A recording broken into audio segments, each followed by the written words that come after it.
ये खाली ख्याली पकवान रहते हैं ना, वो पब्लिक को खिलाया जा रहा है, बाकी कुछ भी नहीं है। लेकिन आश्वासन से काम नहीं चलेगा ना, कितनी बार हम आश्वासन लेंगे।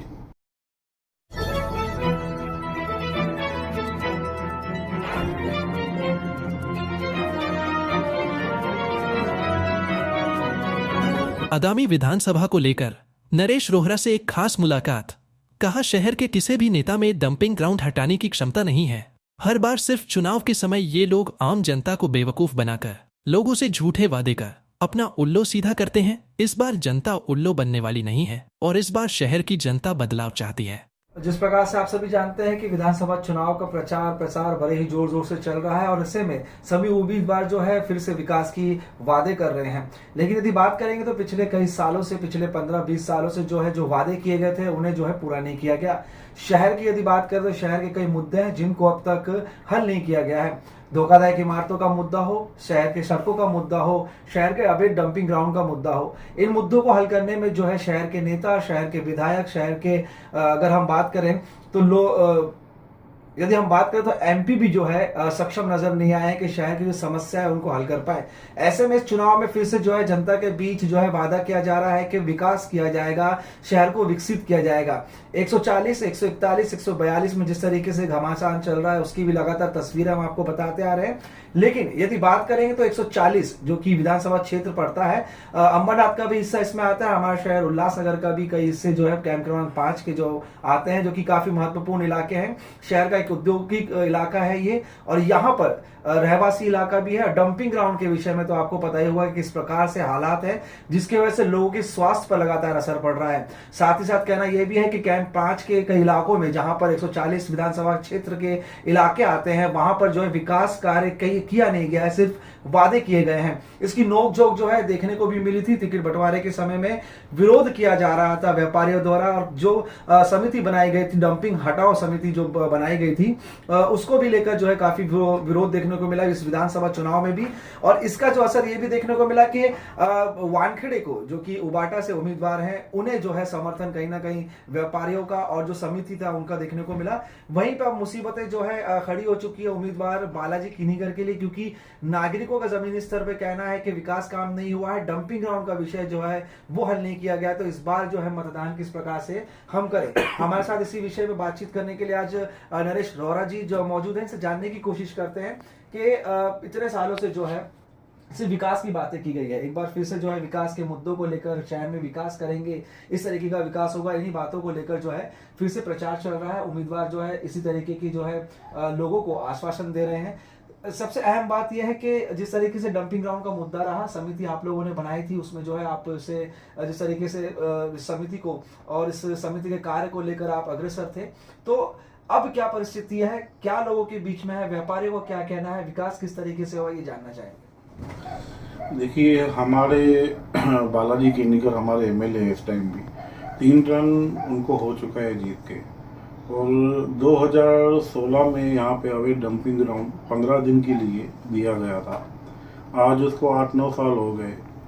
इसके लिए हम लोग ने अपने हाथ में जो था, जो कायदे में बैठता था, प्रपोषण वगैरह ये वो सब ने किए, हमने भी किए। बाजारें बंद हुई, रैलियाँ निकली, रैलियों में व्यापारी लोगों ने बढ़ चढ़ के साथ दिया, और काफ़ी हद तक मतलब हमको ऐसा लग रहा था कि अभी बालाजी किनीगर ये बात को, मुद्दे को लेंगे। लेकिन आज 1-1.25 साल 1.5 साल हो गया, लेकिन बालाजी किनीगर कुछ कर नहीं पाए। इससे पहले अभी श्रीकांत शिंदे जी के इलेक्शन में बालाजी किनीगर ने एक मीटिंग में न्यूज़ के माध्यम से बोला कि 15 से 20 दिन में डंपिंग ग्राउंड हट जाएगा। आज उसको भी 1 साल होने को आया है, लेकिन कुछ भी नहीं हुआ है अभी। इसलिए हमने उस दिन बालाजी किनीगर के जो अपोजिट है राजेश वानखेड़े जी, हमने उनकी एक मीटिंग रखी थी। हमने खुद से उनको बुला के लिया था। उन्होंने शाम को आश्वासन दिया और उन्होंने बताया कि क्यों, क्या दिक्कत है, और पूरी इसमें कोनार के थ्रू और पूरे नगर सेवक के थ्रू सबकी मिली भगत है, नहीं तो कभी का हट जाता था। ठीक है, उन्होंने अपनी तरफ से हमको बताया, आश्वासन भी दिया कि आप हमको विनिंग कराओ, हमारे लिए वोट मांगो, हमको वोट दो, तो हम सबसे पहला मुद्दा डंपिंग ग्राउंड का लेंगे। अभी आएंगे अगर बालाजी की बात, तो बालाजी केरनीकर 2016 में भी हमारे एमएलए थे, कुछ नहीं किया। और आज बालाजी केरनीकर की मैंने रैली देखी उस रैली में सतराम दादा नगर सेवक वो भी थे। अभी अगर देखा जाए सतराम दादा, किशोर बनवाड़ी, ये लोगों ने भी बहुत डंपिंग के लिए उपोषण वगैरह सब किए, लेकिन आज वो बालाजी के लिए वोट मांग रहे हैं। मुझे एक बात बताइए, बालाजी केरनीकर को वोट कैसे मिलेगा? ये लोग अगर सतराम दादा या कोई भी मेयर हो, कोई भी रहे, पब्लिक से वोट मांगेंगे तो पब्लिक तो पहले पूछेगी ना डंपिंग का क्या हुआ। आप लोग बाजारें बंद कराएंगे, दुनियादारी करेंगे, हमारा मिसयूज करेंगे, और जब इलेक्शन आएगी तो आप उसी कैंडिडेट के लिए वोट मांगने जाएंगे। तो पब्लिक ये सब बातें देख रही है ना कि आज सतराम दादा वोट मांग रहा है बालाजी केरनीकर के लिए, ठीक है। इससे पहले वोट मांगा श्रीकांत शिंदे के लिए, उसके बाद मांगेंगे खुद के लिए, सतराम दादा रहे या वनवाड़ी रहे या कोई भी नगर सेवक रहे, इसके बाद मांगेंगे खुद के लिए। तो मतलब पब्लिक डंपिंग ग्राउंड के लिए किसको बोलेगी? ना सतराम दादा को बोलेगी, ना वनवाड़ी को, ना श्रीकांत शिंदे को, ना बालाजी को। मतलब ये डंपिंग ग्राउंड का मुद्दा हटेगा ही नहीं क्या? अगर हम बालाजी को वोट दे रहे हैं अभी, ठीक है, अभी उस दिन जो श्रीकांत शिंदे जी आए थे तो दूसरे दिन बालाजी केरनीकर गए डंपिंग ग्राउंड पे और बोला ये हट जाएगा, ऐसा हमारा वहाँ काम चालू है। मुझे एक बात बताइए, उनको डंपिंग ग्राउंड नहीं जाके हमको आश्वासन देने के लिए जहाँ डंपिंग ग्राउंड का काम चालू है, कितना काम हुआ उनको वो दिखाना चाहिए कि देखो यहाँ यहाँ ऐसा ऐसा काम हुआ है, लेकिन वो वहाँ नहीं गए क्योंकि वहाँ कुछ काम हुआ ही नहीं है। ये खाली ख्याली पकवान रहते हैं ना, वो पब्लिक को खिलाया जा रहा है, बाकी कुछ भी नहीं है। रोहरा जी, जिस प्रकार से आपने कहा कि प्रचार चल रहा है, रैली भी हो रही है, लेकिन इसमें ये भी देखने को मिला कि जिस तरीके से जो कि उस समय में जो कि विरोध प्रदर्शन कर रहे थे, आप ही के साथ जुड़े हुए कई लोग थे, पदाधिकारी जो थे, वो जो है रैलियों में नजर आ रहे हैं, वही वोट मांग रहे हैं। तो उनके लिए क्या कहेंगे कि जब अपने लोग ही समिति में लेके विरोध करते हैं, जिस तरीके से आपने जिक्र भी किया कि हमसे विरोध कराया जाता है, फिर जो है मतदान के लिए उनके पास ही जाते हैं, तो ये सारी तस्वीरें क्या है? अभी 2 दिन पहले हमारे बड़े भाई, हमारे अच्छे मित्र प्रकार रोजा जी की पगड़ी थी चालिया पे, तो वहाँ पे बालाजी केरनीकर भी आए हुए थे। उन्होंने मुझे बुलाया, आश्वासन दिया कि ऐसा करेंगे। तो मैं बोला 2016 से है, आप सत्ता में हो, सीएम आपका, महापौर आपका, सब आपका, तो आपको और क्या चाहिए? तो अभी बाकी के जो लोग वहाँ पे जा रहे हैं ना, तो उनको उन्होंने आश्वासन दिया है कि मुझे ये बात चुन के लाओ तो मैं अभी डंपिंग ग्राउंड का मुद्दा बहुत फास्टली क्लियर करूँगा। तो 2016 से उसने क्लियर नहीं किया है। अभी ये तीसरा चौथा टर्न है, अभी 5वां टर्न जो 2019 का आएगा, 29 का आएगा, उसमें ओपन सीट होगी।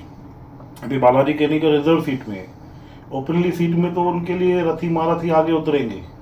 तो उनको खुद को सोचना चाहिए कि मुझे पब्लिक को नाराज नहीं करके 2029 में अगर मुझे ओपन में भी खड़ा रहना पड़े कि मैं जीत पाऊँ, कि पब्लिक को नाराज नहीं करूँ, लेकिन उनको वो बात समझ में नहीं आ रही है।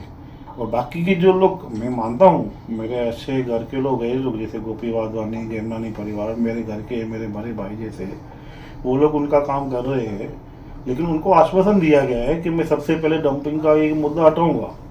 लेकिन आश्वासन से काम नहीं चलेगा ना, कितनी बार हम आश्वासन लेंगे, लोकसभा में भी लेंगे, विधानसभा में भी लेंगे, यूएमसी इलेक्शन में भी लेंगे, खाली आश्वासन नहीं मिल रहा है, कुछ रिजल्ट नहीं दिख रहा है। व्यापारी गण का इस तरीके का कहना है, व्यापारी भी कहीं ना कहीं जो है विकास काम से या फिर व्यापार इस तरीके से ठप पड़ा है, जो कि निर्णय लिए गए थे जिसकी वजह से व्यापारियों पे भी असर हुआ था, और जमीनी स्तर पे जो कि नागरिक रहते हैं आसपास के इलाकों में, उनका क्या कहना है? नागरिक तो जो उपभोक्ता है, जो डंपिंग ग्राउंड की जितनी भी जो नज़दीक रहते हैं, जैसे हमारा ऑफिस, हमारा घर, ऐसे लगभग मैं समझता हूँ 10 से 15 हज़ार घर रहेंगे जो डंपिंग ग्राउंड के नज़दीक है। चालिया मंदिर नज़दीक है, बिजदल स्कूल नज़दीक है, वसंत शाह दरबार नज़दीक है। अगर नज़दीक देखेंगे ना डंपिंग ग्राउंड के जो लोग परेशान हैं, हद से ज़्यादा परेशान हैं। मतलब इनकी तादाद इतनी है, मैं समझता हूँ कम से कम डंपिंग ग्राउंड की वजह से बालाजी केरनीकर के 10 से 15 हज़ार वोट खराब होने वाले हैं। वो उनको रिजल्ट में मालूम पड़ जाएगा। जिस तरीके से आपने कहा कि वोटों में कहीं ना कहीं जो है कटाव हो सकता है, गौर करने वाली बात यहाँ पे ये भी है कि जिस तरीके से जब हम बात करते हैं, किनीकर जी से भी जब हमने संपर्क किया तो उन्होंने कहा कि काम जो है वो रुका नहीं है, वो कहीं ना कहीं चल रहा है, लेकिन कुछ तकनीकी चीज़ों की वजह से जो है कुछ चीज़ों की वजह से काम रुका हुआ है। तो ये आश्वासन इतने लंबे समय से चलता है। जिस तरीके से अभी मैंने आपसे ये भी कहा कि आपके ही लोग जो हैं, आपसे जुड़े हुए लोग जो है वहाँ पे प्रचार कर रहे हैं, अगर इस बार भी जीत के अगर आ जाते हैं या सीट आ जाती है, उसके बाद भी अगर आश्वासन रहेगा तो किस तरीके का रुख रहेगा? मुझे आप एक बात बताइए, श्रीकांत शिंदे जी हमारे खासदार है और एकनाथ शिंदे जी हमारे सीएम है। यूडी मिनिस्टर से लेके वो सीएम है आज, सेंटर हो स्टेट हो उनकी गवर्नमेंट है, ठीक है। तो उनके लिए अगर बालाजी केनीकर बोल रहा है कि कुछ ना कुछ रुकावटें आ रही है, कैसी रुकावटें आएगी? सीएम उनका, खासदार उनका, आमदार वो खुद, सेंटर उनकी, स्टेट उनकी, क्या रुकावटें आ रही है? ये तो सिर्फ बोलने की बात है ना। रुकावटें आ रही, कौन सी रुकावटें आ रही है? उनका काम है वहाँ पे जाना, दिखाना, पेपर प्रोड्यूस करना, खाली मुंह से बोलते हाँ 200 करोड़ का काम हुआ है, 300 करोड़ का पास किया है, बस हो जाएगा। कब होगा? कब होगा? 15 दिन 20 दिन में हटेगा। बालाजी केनीकर की स्टेटमेंट नहीं, 15-20 दिन। वो बालाजी केनीकर एमएलए है, कोई चाय वाले नहीं है कि कुछ भी स्टेटमेंट निकालेंगे। उनको स्टेटमेंट निकालने के लिए कुछ सोचना समझना चाहिए, उनको मालूम होना चाहिए कि मेरी भी इलेक्शन आने वाली है, पब्लिक क्या बोलेगी, मैं पब्लिक के बीच में क्या बोलूँगा, जाके वोट दो मुझे। कौन से अभी परबारा मंदिर की एरिया, मठ मंदिर की एरिया में आके वो पूछे, पब्लिक उनको बताएगी कौन से हिसाब से तुमको वोट देंगे हम लोग। अच्छा, तो अभी जिस तरीके से हालात है, आधे जो हैं जिस तरीके से बालाजी किनीकर जी का जो है प्रचार प्रसार कर रहे हैं, कितने लोग जो है अभी इस विरोध में हैं आपके संगठन में, और किस तरीके का जो है रुख रहेगा इस चुनाव में? क्या समर्थन दिया जाएगा या फिर जो है समर्थन जिस तरीके से राजेश वानखेड़े की जो बात की जाए तो उस तरफ जो है झुकाव रहेगा समिति का? नहीं, हमारा जो ओवर डंपिंग ग्राउंड हटाओ मंच है वो तो राजेश वानखेड़े जी के साथ है, और उनके साथ रहने का मेन रीजन ये है कि 3 टर्म में बालाजी केनीकर ने हमारे एरिया से डंपिंग ग्राउंड का कोई भी निवारण नहीं निकाला है। और जहाँ तक वोटों की बात है, मैं समझता हूँ 10 से 15 हज़ार वोट का बालाजी केनीकर को इसमें फर्क जलने वाला है। तो आपको लगता है कि इससे कुछ असर होगा, सीट जो है कहीं ना कहीं डगमगा सकती है? हाँ, सीट डगमगाने का बहुत अच्छे चांसेस है, बहुत अच्छे चांसेस है, क्योंकि पब्लिक नाराज है ना। पब्लिक को क्या चाहिए? लाइट, पानी, हवा। पब्लिक को अगर आप वो भी नहीं दोगे तो पब्लिक तो आपसे चलेगी ना, पब्लिक को आपके खिलाफत करेगी ना। कितने व्यापारी और जो है संख्या होगी जो कि इस समस्या को लेकर जो है विरोध कर रहे हैं? देखिए, आपने लास्ट टाइम रैली में भी आपने कवरिंग की थी, आपने देखा हज़ारों में पब्लिक आई थी। तो वो जो पब्लिक थी पैसे दे के नहीं लाई गई थी, कि जैसे इलेक्शन में जो कैंडिडेट खड़ा होता है तो 500-500 रुपये बांट के झंडा लेके आदमी के लोग को खड़ा करता है। उसमें सब व्यापारी और जो भी डंपिंग ग्राउंड से परेशान थे, सब वो लोग बड़े पड़े थे। तो आप अंदाज़ा लगा सकते हैं कि 10-15 हज़ार वोट का तो मेरे अंदाजे से फर्क गिरेगा उनको। बातचीत करने के लिए बहुत बहुत धन्यवाद। तो ये थे नरेश रोहरा जी, जिन्होंने बताया कि किस तरीके की परिस्थिति है उल्लासनगर कैंप नंबर 5। यदि बात करेंगे तो विधानसभा 140 यानी कि अंबरनाथ की, और जो क्षेत्र हमारे उल्लासनगर में पड़ते हैं, तो एक चुनौती हो सकती है, क्योंकि कैंप 5 में विकास वाकई में अछूता रहा है। कई मुद्दे हैं जिन्हें जो है कई समय से हल नहीं किया गया है। तो देखना यह है कि इसका असर इस विधानसभा चुनाव में किस प्रकार से देखने को मिल सकता है।